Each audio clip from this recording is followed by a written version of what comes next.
Mia, labas na. Ito na yung pinaka-last talaga ng video.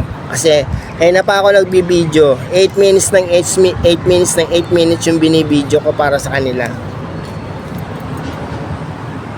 Bakit kanyo 8 minutes? Para po marami tayong ads. Kung ito ay panonoorin nyo ng buong buo, marami pong ads na ibibigay sa atin si YouTube. Kaya sa mga nanonood po, please wag nyo pong skip ang mga ads na mapapanood ninyo. Sandali lang naman po yan. Mga 5 seconds lang naman po yan.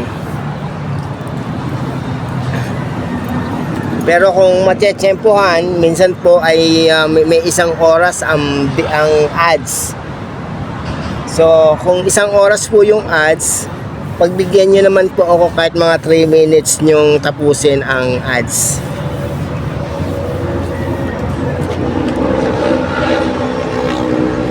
To, last video na to para sa kanila kasi ako ay bababa na muna kakain. Ang oras ngayon ay mag-aalas 8, January 12 ngayon. January 12 po ngayon. At ayan po si Mia. Viewing niya dyan. At hihintay po natin na lumabas ng kanyang kulungan. Pero sa dinami-dami na ng na-record ko na video hanggang ngayon, at ito na yung last na video niya, ay hindi pa siya lumalabas. Natatakot pa ho siyang bumaba sa ganyang kataas na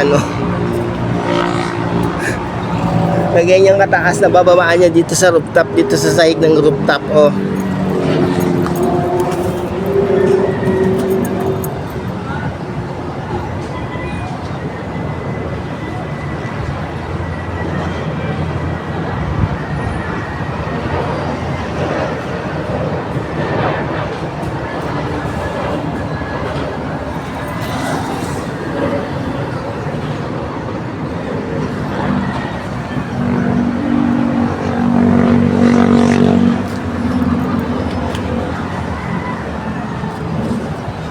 Bali, ang pag-upload ko ng video na to, every hour siya kasi gagawin natin by part.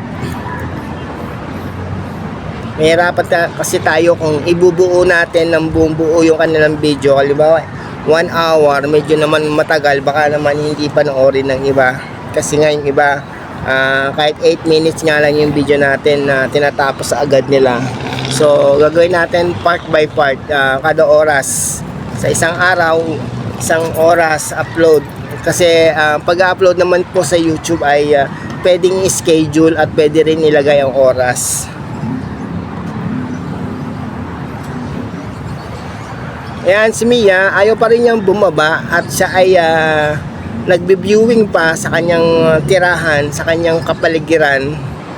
Siguro by sa mga susunod na araw ay masasanay na yan, bababa na yan, dilipad na yan.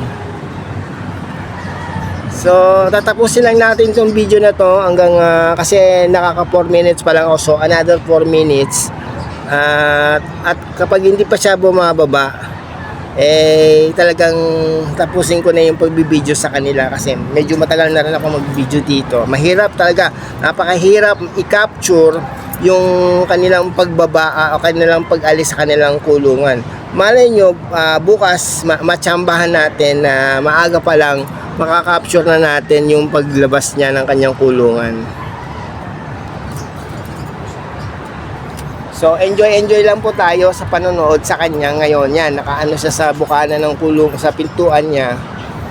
At siguro nagmamasid-masid pa siya sa kanyang kulungan para maging familiar sa kanya yung kanyang lugar. Inakay pa kasi yan kaya medyo takot pang bumaba.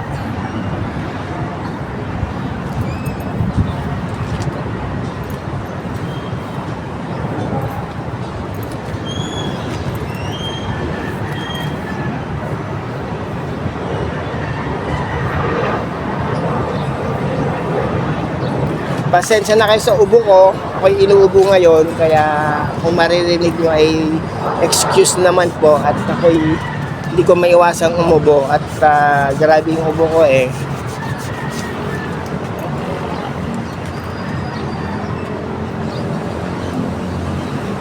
Pero pwede ko naman i-edit yun. Isa-silent ko yung pag-ubo-ubo ko dun sa scene na napasama yung pag-ubo ko. I-edit ko na lang siya, tatanggalin ko yung pinakatunog niya para hindi niya re-read yung ubo.